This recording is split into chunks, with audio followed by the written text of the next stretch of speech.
ಸ್ವಂತ ಉದ್ಯಮ ಮಾಡಬೇಕು ಅಂತ ಹೊರಟಾಗ ಸಹಾಯ ಮಾಡೋರಿಗಿಂತ ಕಾಲು ಎಳೆಯೋರೇ ಜಾಸ್ತಿ.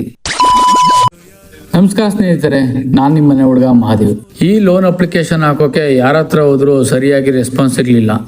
ಬ್ಯಾಂಕ್ನವರಂತೂ ನಮ್ಮ ಮಾತನ್ನ ಕಿವಿಗೆ ಹಾಕೊಂಡಿಲ್ಲ.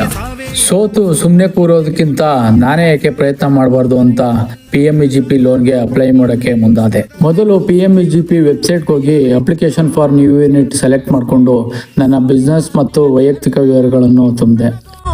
ನಂತರ ನನ್ನ ಮೊಬೈಲ್ಗೆ ಯೂಸರ್ ID ಪಾಸ್ವರ್ಡ್ ಬಂತು. ಅದನ್ನು ಬಳಸಿ ಲಾಗಿನ್ ಆದಮೇಲೆ ಮುಂದಿನ ಅಂತ ಸ್ಕೋರ್ ಕಾರ್ಡ್, ಇದು ತುಂಬ ಮುಖ್ಯವಾದ ಹಂತ. ಇಲ್ಲಿ ಕೇಳಿರೋ ಪ್ರಶ್ನೆಗಳಿಗೆ ನಾವು ಕೊಡೋ ಉತ್ತರ ತುಂಬಾ ಮುಖ್ಯ. ಯಾಕಂದರೆ ಇದರಲ್ಲಿ ನಮಗೆ ಬರೋ ಅಂಕಗಳ ಮೇಲೆ ಅಪ್ಲಿಕೇಶನ್ ಮುಂದೋಗುತ್ತೆ. ಆಮೇಲೆ ಇಲ್ಲಿ ಕೇಳಲಾದ ಎಲ್ಲ ಡಾಕ್ಯುಮೆಂಟ್ಗಳನ್ನು ಅಪ್ಲೋಡ್ ಮಾಡಿ ಫೈನಲ್ ಆಗಿ ಸಬ್ಮಿಟ್ ಕೊಟ್ಟೆ. ಅಪ್ಲಿಕೇಶನ್ ಸಬ್ಮಿಟ್ ಸಕ್ಸಸ್ಫುಲಿ ಅಂತ ಬಂದಾಗ ಆದ ಖುಷಿ ಅಷ್ಟಿಷ್ಟಲ್ಲ, ಮನಸ್ಸಿಗೆ ಒಂಥರ ದೊಡ್ಡ ನೆಮ್ಮದಿ ಸಿಕ್ತು. ತಕ್ಷಣ ಅಪ್ಲಿಕೇಶನ್ ಫಾರ್ಮ್ನ ಪ್ರಿಂಟ್ಔಟ್ ತೊಗೊಂಡು ಮುಂದಿನ ಕೆಲಸಕ್ಕೆ ರೆಡಿ ಆಗ್ತಿದ್ದೀನಿ.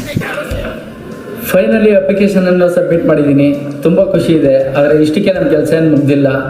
ನಾನು ಮುಂದೇನು ಮಾಡ್ತೀನಿ ಅಂತ ನಿಮ್ಗೆ ತಿಳ್ಕೊಬೇಕು ಅಂತ ಅನಿಸಿದರೆ ಹಿಂಗೆ ನಮ್ಮ ವಿಡಿಯೋ ನೋಡ್ತಾಯಿರಿ, ಸಪೋರ್ಟ್ ಮಾಡ್ತಾಯಿರಿ. ಧನ್ಯವಾದಗಳು. ಸಿಗೋಣ ಮುಂದಿನ ವಿಡಿಯೋದಲ್ಲಿ.